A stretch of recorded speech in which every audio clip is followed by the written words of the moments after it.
ಇನ್ನು ಬಳ್ಳಾರಿ ಗಲಭೆ ಸಂಬಂಧಪಟ್ಟ ಹಾಗೆ ಇವತ್ತೊಂದು ರೋಚಕ ತಿರುವು ಸಿಕ್ಕಿದೆ. ಅದೇನು ಅಂತಂದ್ರೆ ಈ ಕಾರ್ಯಕರ್ತ ಮೃತಪಟ್ಟಿದ್ದ ರಾಜಶೇಖರ್ ಆತನ ಪೋಸ್ಟ್ ಮಾರ್ಟಮ್ ಎರಡೆರಡು ಬಾರಿ ಮಾಡಲಾಗಿದೆ ಅನ್ನೋ ಒಂದು ವಿಚಾರ.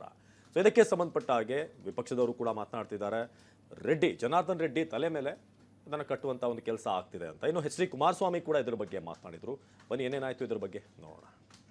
ಎರಡನೇ ಬಾರಿ ಪೋಸ್ಟ್ ಮಾರ್ಟಮ್ ಮಾಡಲಿಕ್ಕೆ ಕಾರಣ ಏನು ಸೂರ್ಯನ ಬೆಳಕು ಬಿದ್ದು ಬಿಡುತ್ತಾ ಎರಡನೇ ಪೋಸ್ಟ್ ಮಾರ್ಟಮ್ ಅಲ್ಲಿ ಏನಾದ್ರೂ ನಮ್ಮ ಕಡೆಯಿಂದ ಆಗಿರ್ಬೋದು ಅಂತ ಹೇಳಿ ನಮ್ಮ ತಲೆ ಮೇಲೆ ಹಾಕ್ಲಿಕ್ಕೆ ಅಂತ ಹೇಳಿ ಪಾಪ ಏನಾದ್ರೂ ಪ್ಲಾನ್ ಆಯ್ತು. ಗುಂಡು ಒಳಗಡೆ ಇಟ್ಟು ಜನಾರ್ದನ್ ರೆಡ್ಡಿ ಕೊಳ್ಳು ಕಟ್ಟಬೇಕಂತ ಪ್ರಯತ್ನ ಮಾಡಿದ್ದಾರೆ. ಈಗ ಮಾತಾಡೋ ಇಲ್ಲ. ಈ ಸರ್ಟಿಫಿಕೇಟ್ ಗಳನ್ನ ಕೊಟ್ಟ ಮೇಲೆ ಯಾವ ತನಿಖೆ ನಡೆಸ್ತೀರಪ್ಪ ನೀವು? ಇದೇ ಗುಂಡು ಇಲ್ಲಿ ಕಾಣಿಸ್ತಿದೆಯಲ್ಲ, ಇದೇ ಬುಲೆಟ್ ಇಡೀ ಬಳ್ಳಾರಿ ಗಲಭೆ ಭೀಕರತೆಯನ್ನ ಬಿಚ್ಚಿಡ್ತಿದೆ. ಭರತ್ ರೆಡ್ಡಿ ಆಪ್ತ ಸತೀಶ್ ರೆಡ್ಡಿಯ ಖಾಸಗಿ ಅಂಗರಕ್ಷಕ ಹಾರಿಸಿದ ಗುಂಡು ಕೈ ಕಾರ್ಯಕರ್ತ ರಾಜಶೇಖರ್ನ ಪ್ರಾಣ ತೆಗೆದಿತ್ತು. 12 mm ಬೋರ್ ಬುಲೆಟ್ ರಾಜಶೇಖರ್ನ ಬೆನ್ನು ಹೊಕ್ಕಿತ್ತು. ಈಗ ಅಸಲಿ ವಿಚಾರಕ್ಕೆ ಬರೋಣ. ಕಾಂಗ್ರೆಸ್ ಕಾರ್ಯಕರ್ತನ ದೇಹದೊಳಗಿದ್ದ ಈ ಬುಲೆಟ್ ಮುಚ್ಚಿಡಲು ತೆರೆಮರೆಯ ಷಡ್ಯಂತ್ರ ನಡೆಸಿದ್ದಾರೆ ಎನ್ನಲಾಗಿದೆ. ಇಂತಹದೊಂದು ಎಕ್ಸ್ಕ್ಲೂಸಿವ್ ಸುದ್ದಿಯನ್ನ TV9 ಕನ್ನಡ ಬ್ರೇಕ್ ಮಾಡಿದೆ. ಬಳ್ಳಾರಿಯ ಫೈರಿಂಗ್ ವಿಚಾರಕ್ಕೆ ಸಂಬಂಧಪಟ್ಟಂಗೆ ಒಂದಷ್ಟು ಎಕ್ಸ್ಕ್ಲೂಸಿವ್ ವಿವರಗಳನ್ನು TV9 ನಿಮ್ಮ ಮುಂದಿಡ್ತಾ ಇದೆ. ಅಂದರೆ ಫೈರಿಂಗ್ ಕೇಸನ್ನು ಮುಚ್ಚಿ ಹಾಕಲಿಕ್ಕೆ ಏನಾದರೂ ತೆರೆಮರೆಯ ಷಡ್ಯಂತ್ರಗಳು ನಡೆದಿದ್ವಾ, ಈ ಪ್ರಶ್ನೆ ಈಗ ಉದ್ಭವವಾಗಿದೆ. ಅಂದರೆ ಗುಂಡು ಹಾರಿದ್ದನ್ನೇ ಮುಚ್ಚಿ ಹಾಕಲಿಕ್ಕೆ ಏನಾದ್ರೂ ಪೊಲಿಟಿಕಲ್ ಪ್ರೆಷರ್ ಇತ್ತಾ? ಈ ಡಬಲ್ ಪೋಸ್ಟ್ ಮಾರ್ಟಮ್ ಯಾಕಾಯಿತು ರಾಜಶೇಖರ್ದು? ಎಸ್, ಗುಂಡು ಹಾರಿದ್ದನ್ನೇ ಮುಚ್ಚಿ ಹಾಕಲು ವೈದ್ಯರ ಮೇಲೆ ರಾಜಕೀಯ ಒತ್ತಡ ಹೇರಲಾಗಿತ್ತು. ಎರಡೆರಡು ಬಾರಿ ರಾಜಶೇಖರ್ನ ಪೋಸ್ಟ್ ಮಾರ್ಟಮ್ ಮಾಡಲಾಗಿದೆ. ಮೊದಲ ಬಾರಿಗೆ ಶವ ಪರೀಕ್ಷೆ ನಡೆಸಿದಾಗ ದೇಹದಿಂದ ವೈದ್ಯರು ಬುಲೆಟ್ ಅನ್ನ ತೆಗೆದಿರಲಿಲ್ಲ. ಭರತ್ ರೆಡ್ಡಿ ತಂದೆ ನಾರಾಯಣ್ ರೆಡ್ಡಿ ಅವರೇ ಒತ್ತಡ ಹಾಕಿದ್ರು ಎನ್ನುವ ಆರೋಪವೂ ಕೇಳಿ ಬಂದಿದೆ. ಈ ಒತ್ತಡಕ್ಕೆ ಸಿಲುಕಿದ ವೈದ್ಯರು ಗುಂಡು ಹೊರತೆಗೆಯದೆ ಬಿಟ್ಟಿದ್ರು. ಆಗ ಎಕ್ಸ್ರೇನಲ್ಲಿ ಇದ್ದ ಬುಲೆಟ್ ಶವ ಪರೀಕ್ಷೆ ವರದಿಯಲ್ಲಿ ಮಾಯವಾಗಿತ್ತು. ಅಲರ್ಟ್ ಆದ ಖಾಕಿ ಬುಲೆಟ್ ತೆಗೆದುಕೊಟ್ರೆ ತನಿಖೆಗೆ ಅನುಕೂಲ ಅಂತ ತಿಳಿಸಿದ್ರು. ಬಳಿಕವಷ್ಟೇ ಎರಡನೇ ಬಾರಿ ಪೋಸ್ಟ್ ಮಾರ್ಟಮ್ ಮಾಡಿ ಬುಲೆಟ್ ಅನ್ನ ಹೊರಕ್ಕೆ ತೆಗೆಯಲಾಗಿದೆ. ಇದೆಲ್ಲವನ್ನ ನೋಡ್ತಾ ಇದ್ರೆ ಬುಲೆಟ್ ಅನ್ನ ಹೊರತೆಗೆಯದೆ ಶವ ಸಂಸ್ಕಾರಕ್ಕೆ ಪ್ಲಾನ್ ಮಾಡಲಾಗಿತ್ತ? ರಾಜಶೇಖರ್ ಸಾವಿನ ಸಾಕ್ಷ್ಯನಾಶಕ್ಕೆ ಯತ್ನ ನಡೆದಿತ್ತ? ಇಂತಹ ಪ್ರಶ್ನೆಗಳು ಹುಟ್ಟಿಕೊಂಡಿದೆ. ಇನ್ನು ಎಚ್ ಡಿ ಕುಮಾರಸ್ವಾಮಿ TV9 ಮಾಡಿದ್ದ ವರದಿಯಲ್ಲಿನ ವಿಚಾರವನ್ನ ಪ್ರಸ್ತಾಪಿಸಿದ್ದಾರೆ. ಪೋಸ್ಟ್ ಮಾರ್ಟಮ್ ಮೂಲಕ ಸುಳ್ಳನ್ನ ಸತ್ಯ ಮಾಡಲು ಯತ್ನ ನಡೆದಿದೆ ಅಂತ ಆರೋಪಿಸಿದ್ದಾರೆ. ಒಂದು ಬಾರಿ ಪೋಸ್ಟ್ ಮಾರ್ಟಮ್ ಮಾಡಿದ ಮೇಲೆ ಎರಡನೇ ಬಾರಿ ಪೋಸ್ಟ್ ಮಾರ್ಟಮ್ ಮಾಡಲಿಕ್ಕೆ ಕಾರಣ ಏನು? ಯಾರು ಒತ್ತಡ ಹಾಕಿದ್ರು? ಈಗ ಪೋಸ್ಟ್ ಮಾರ್ಟಮ್ನಲ್ಲಿ ಬಂದಿರೋ ಮಾಹಿತಿ ಏನು? ಮೊದಲನೇ ಪೋಸ್ಟ್ ಮಾರ್ಟಮ್ನಲ್ಲಿ ಏನೂ ಇಲ್ಲ, ಏನೋ ಒಂಚೂರು ಸಣ್ಣ ಪುಟ್ಟ ತುಂಡಿತ್ತು ಅಂತ ಹೇಳ್ತಾರೆ. ಯಾವ ತುಂಡಿತ್ತೋ ಗೊತ್ತಿಲ್ಲ.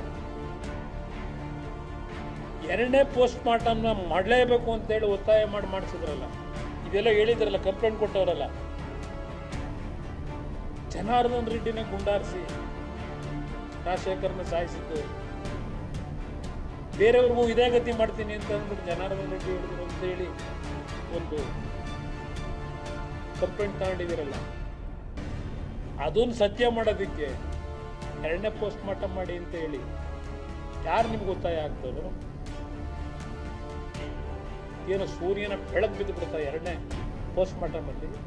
ಇತ್ತ ಗಲಭೆ ಸುತ್ತಲಿನ ಚರ್ಚೆಯ ಕೇಂದ್ರ ಬಿಂದುಗಳಾದ ಜನಾರ್ದನ್ ರೆಡ್ಡಿ ಮತ್ತು ಶ್ರೀರಾಮುಲು ಕೂಡ ಈ ಬಗ್ಗೆ ಪ್ರಶ್ನೆ ಎತ್ತಿದ್ದಾರೆ. ಜನಾರ್ದನ್ ರೆಡ್ಡಿ ತಲೆಗೆ ಕಟ್ಟಲು ಪ್ರಯತ್ನ ನಡೆದಿದೆ ಅಂತ ಹೇಳಿದ್ದಾರೆ. ಆ ಮಗನ ಕಾಪಾಡ್ಕೋಬೇಕಲ್ಲ, ಹಾಗಾಗಿ ಏನಾದರೂ ನಮ್ಮ ಕಡೆಯಿಂದ ಬಂತ ಅಂತ ಹೇಳಿ ಅವ್ರಿಗೆ, ಯಾಕಂದ್ರೆ ಅವ್ರ ಫೀಲ್ಡಲ್ಲಿ ಇದ್ದಿಲ್ಲ, ಅವರು ಸ್ಪಾಟಲ್ಲಿ ಇಲ್ಲ ಅಂತ ಮನೆಯಲ್ಲಿದ್ದೇ ಪ್ಲ್ಯಾನ್ ಮಾಡ್ತಾರೆ Narayan Reddy.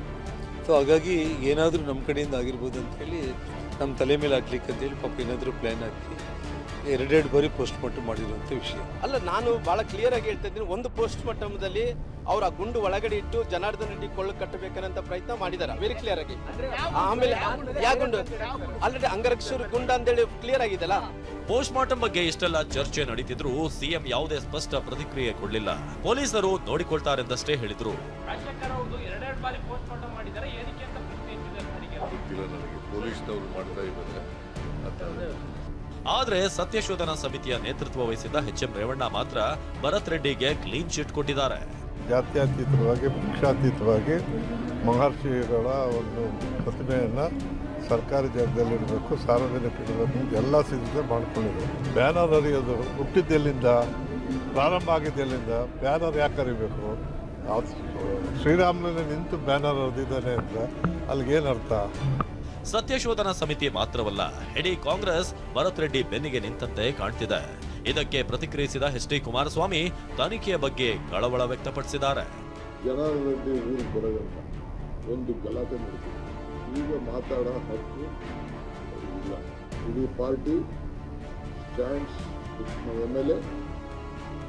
M L A ಶಾಂತಿ ಕಾಪಾಡಲಿಕ್ಕೆ ಹೋಗಿದ್ದಾರೆ. ನಮ್ಮ ಕಾರ್ಯಕರ್ತನ ಕಳ್ಕೊಂಡಿದ್ದೀವಿ. ಯಾರು ಏನು ಅಂತ ತನಿಖೆಯಿಂದ ವಿಷಯ ಬರ್ತದೆ. ಈ ಸರ್ಟಿಫಿಕೇಟ್ಗಳನ್ನ ಕೊಟ್ಟ ಮೇಲೆ